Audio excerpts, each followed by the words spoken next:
अगर आपको लगता है कि सिर्फ हेल्दी फूड खाने से आपके खून की नसें साफ हो जाएंगी तो आप गलत हैं। और जो सच्चाई आज मैं आपको बताने वाला हूँ वो आई एम श्योर आपको हिला कर रख देगी।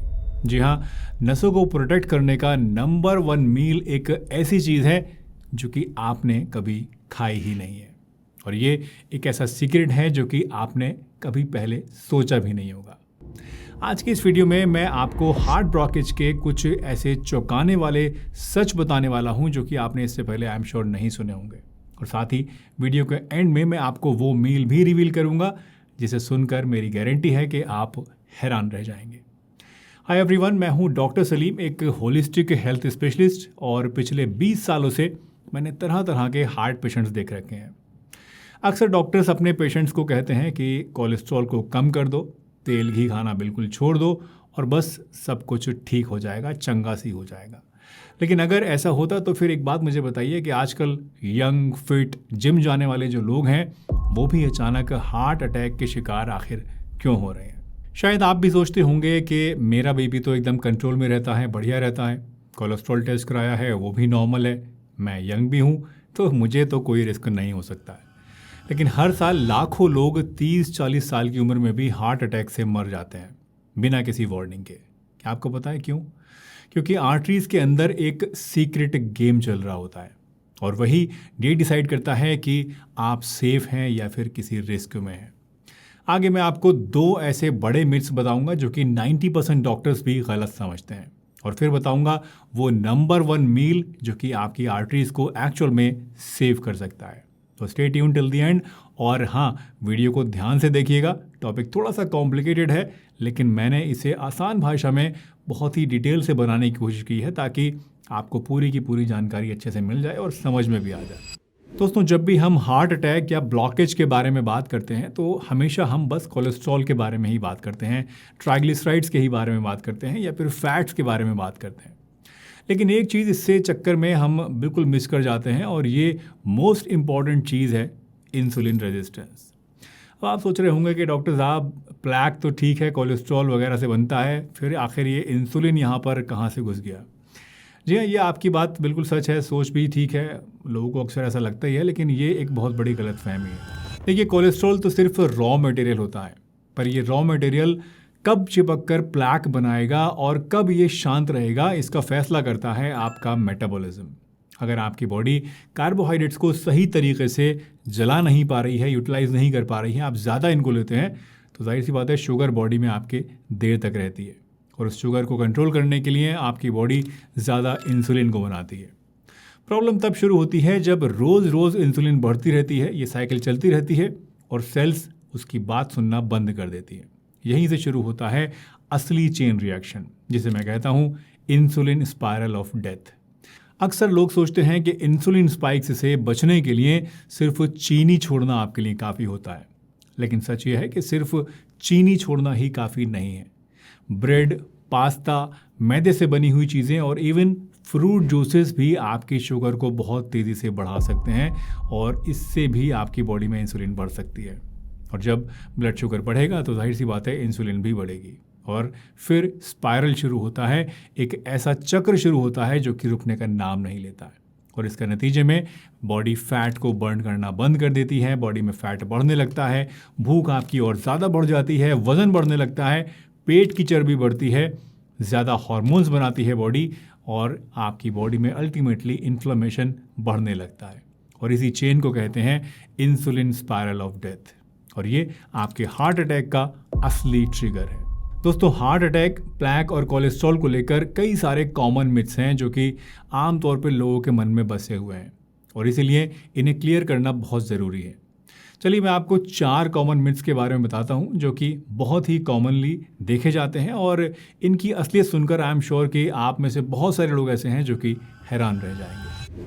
तो सबसे पहला मिथ है कि अगर मेरा एलडीएल कोलेस्ट्रॉल हाई है तो इसका मतलब है कि मुझे हार्ट अटैक का रिस्क ज़्यादा है।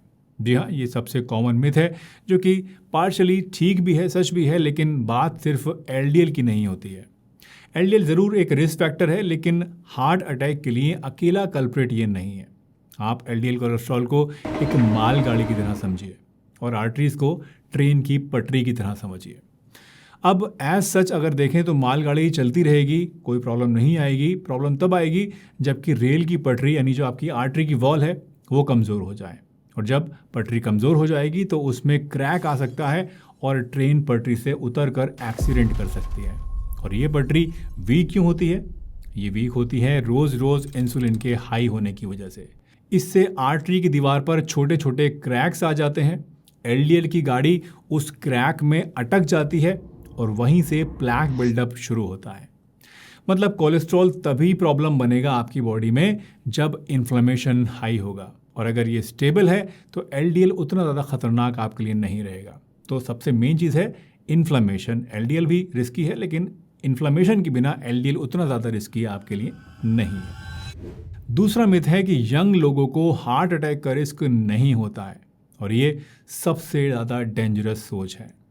आपको ये जानकर बड़ी हैरानी होगी कि स्टडीज़ ने दिखाया है कि 18 से 20 साल के स्टूडेंट्स में भी अर्ली प्लैक के सिम्टम्स, साइंस आजकल मिल रहे हैं। और इंडिया जैसे देश में जहां कार्बोहाइड्रेट्स और शुगर कुछ ज़्यादा ही खाए जाते हैं, लोगों को अपने 30s में ही बाईपास तक कराना पड़ रहा है। तो दोस्तों, एज कोई गारंटी नहीं है कि आपके अंदर हार्ट अटैक या प्लैक नहीं होगा। प्लैक का रिस्क अब पहले से कहीं ज़्यादा जल्दी शुरू हो रहा है, और इसीलिए हर एक इंसान को अलर्ट रहने की ज़रूरत है। तीसरा मिथ है कि मैं शुगर नहीं खाता हूँ इसलिए मुझे कोई प्रॉब्लम नहीं हो सकती है, मैं एकदम सेफ हूँ। पर सच ये है कि शुगर सिर्फ एक कल्प्रिट है। ब्रेड, पास्ता, नूडल्स, बिस्किट्स और इवन पैकेज्ड फ्रूट जूस, ये सब कुछ शुगर से भी ज़्यादा जल्दी आपकी बॉडी में ब्लड शुगर को स्पाइक करते हैं। उनका ग्लाइसेमिक इंडेक्स इतना ज़्यादा हाई होता है कि शुगर के 1 स्पून से भी ज़्यादा फास्ट काम करता है। इसलिए सिर्फ मिठाई या चाय की शुगर छोड़ना ही आपके लिए काफ़ी नहीं है। हर एक फॉर्म में आपको रिफाइंड कार्बोहाइड्रेट से बचना पड़ेगा। चौथा मिथ है कि अगर स्टेंट लगवा लेंगे तो फ्यूचर में आपको हार्ट अटैक नहीं होगा, लेकिन ये भी सच नहीं है। स्टेंट सिर्फ उस वक्त लाइफ सेव करता है जब आपको हार्ट अटैक चल रहा हो। स्टेंट फ्यूचर में हार्ट अटैक को प्रिवेंट नहीं करता। ये वैसा ही है जैसे आपके घर के पाइप के अंदर एक छोटा सा होल हो गया हो और आप उस पर एमसील लगाकर उसको बंद कर दें। इससे पानी तो फौरन रुक जाएगा, लेकिन पाइप के अंदर की जो रस्ट है और जो कमज़ोरी है वो वैसी की वैसी रहेगी।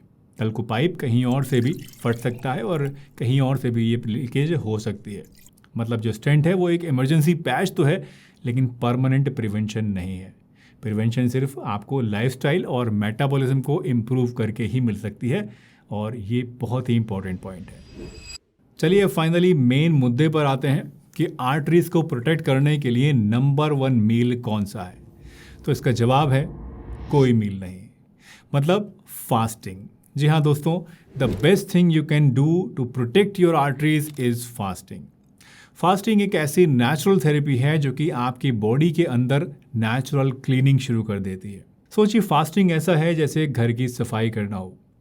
जब आप किचन रोज़ाना चलाते हैं, बर्तन, कचरा, गंदगी ये कलेक्ट होती रहती है और कई बार उसे पूरी तरह से साफ़ करना आपके लिए मुश्किल हो जाता है।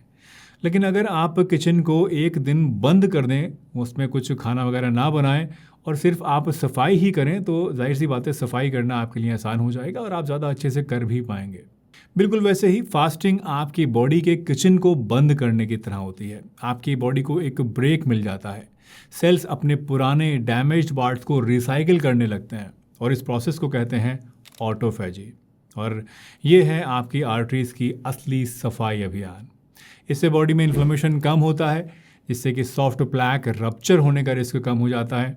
इंसुलिन बेटर काम करता है, प्लैक स्टेबल होने लगता है, भूख और क्रेविंग्स आपके अंदर कम हो जाती हैं और अल्टीमेटली हार्ट अटैक का रिस्क कम होने लगता है। मगर सवाल ये आता है कि फास्टिंग करना कैसे शुरू करें, स्टार्ट कहाँ से करें। तो शुरुआत हमेशा आप सिंपल तरीके से कीजिए। डिनर जल्दी और ब्रेकफास्ट लेट कीजिए। कोशिश कीजिए कि आपके डिनर और नेक्स्ट डे के ब्रेकफास्ट के बीच में 12 से 14 घंटे का गैप बन जाए। जब कुछ दिन ऐसा करने की आपको आदत हो जाए तो आप इस गैप को धीरे धीरे बढ़ाइए और 16 घंटे तक कर दीजिए। फॉर एग्जाम्पल, डिनर 8 बजे कीजिए और अगले दिन जो नेक्स्ट डे का आपका मील है वो 12 बजे आप लीजिए, या फिर डिनर 6 बजे कीजिए और अगला मील जो अगले दिन का है वो 10 बजे सुबह में कीजिए। फास्टिंग के दौरान सिर्फ पानी, ग्रीन टी या फिर ब्लैक कॉफ़ी पीजिए, या फिर नींबू पानी, नारियल पानी, इस तरह की लिक्विड चीज़ें आप ज़्यादा लीजिए। फास्टिंग के बाद जो खाना आप खाते हैं उसमें आप सिंपल घर का खाना लीजिए, जैसे कि सब्ज़ी, दाल, प्रोटीन और लो कार्बोहाइड्रेट्स, और बहुत ज़्यादा हैवी खाने से बचिए। लेकिन हाँ दोस्तों, सबसे इम्पॉर्टेंट बात ये याद रखिएगा कि फास्टिंग सबके लिए सेफ़ नहीं होती है। अगर आपको डायबिटीज़ है और आप इंसुलिन या शुगर की टैबलेट्स लेते हैं, या फिर आप प्रेग्नेंट लेडी हैं, बच्चे को दूध पिलाती हैं, तो हमेशा डॉक्टर की गाइडेंस में ही आप ऐसा करें। अब आप सोच रहे होंगे कि कितनी बार फास्टिंग हमें करनी चाहिए, 1 महीने में, 15 दिन में, रोज़ाना, कैसे? तो देखिए, इसका सिंपल सा जवाब ये है कि अगर आप रोज़ाना 12 से 14 घंटे का गैप अपने डिनर और ब्रेकफास्ट के बीच में रखते हैं तो ये आपके लिए सेफ़ और इफ़ेक्टिव है, और ऐसा आप रोज़ाना कर सकते हैं। इसके अलावा अगर आप 16 घंटे का फास्ट करते हैं तो 1 हफ्ते में आप 4 से 5 दिन ऐसा कर सकते हैं। इतना करना आपके लिए काफ़ी है। और अगर आप 24 घंटे या उससे भी ज़्यादा का लॉन्ग फास्ट करते हैं तो ऐसा आप महीने में या फिर 15 दिन में 1 बार कर सकते हैं। लेकिन ये, जैसा कि मैंने आपको बताया, अगर कोई सीरियस कंडीशन है तो हमेशा डॉक्टर के गाइडेंस के बाद ही आप कीजिएगा, और एकदम से सीधे इतना ज़्यादा लंबा फास्ट करने की कोशिश भी कभी मत कीजिएगा। पहले कम टाइम से स्टार्ट कीजिए और फिर धीरे धीरे जैसे आपकी बॉडी आदी होने लगे तो आप टाइम को बढ़ाइए। एकदम से चाहें कि मैं बिल्कुल 24 घंटे 48 घंटे का फास्ट कर लूँ तो वो आपके लिए मुश्किल हो सकता है, और आपकी बॉडी उससे बहुत ज़्यादा नुकसान में भी जा सकती है। दोस्तों, फास्टिंग एक पनिशमेंट नहीं है, ये आपके हार्ट के लिए एक गिफ्ट की तरह है। कम खाकर भी ज़्यादा एनर्जेटिक फील करना, बीपी और शुगर को कंट्रोल में रखना और हार्ट अटैक के रिस्क को ड्रास्टिकली कम करना, ये इसकी असली मैजिक है, असली जादू है। वैसे अगर आप इंटरमिटेंट फास्टिंग के बारे में डिटेल से समझना चाहते हैं कि ये आपकी बॉडी के अंदर क्या क्या चेंजेस लाता है, तो अब आप चाहें तो यहाँ इस वीडियो पर क्लिक करके इसको भी ज़रूर देखिएगा। बहुत इन्फॉर्मेटिव है ये वाली वीडियो भी। मिलते हैं एक नई वीडियो में। अगर अच्छी लगी हो तो लाइक करके जाइएगा। बहुत मेहनत से ये वीडियो बनाई है और आप लोग देख तो लेते हैं, कमेंट भी कर देते हैं, शेयर वेयर नहीं करते हैं, तो प्लीज़ अपने फैमिलीज़ में, अपने यार दोस्तों में, जानने वालों में, सब जगह शेयर किया कीजिए ताकि सभी लोगों को वीडियोस देखने को मिल सकें और हमारा इंडिया क्या, मैं तो कहता हूँ पूरी दुनिया हेल्दी बन सके। मिलते हैं एक नई वीडियो में। तब तक के लिए अपना ध्यान रखिए, हंसते रहिए, मुस्कुराते रहिए, रोज़ कुछ ना कुछ नया सीखते रहिए ताकि आप रह सकें हेल्दी हमेशा।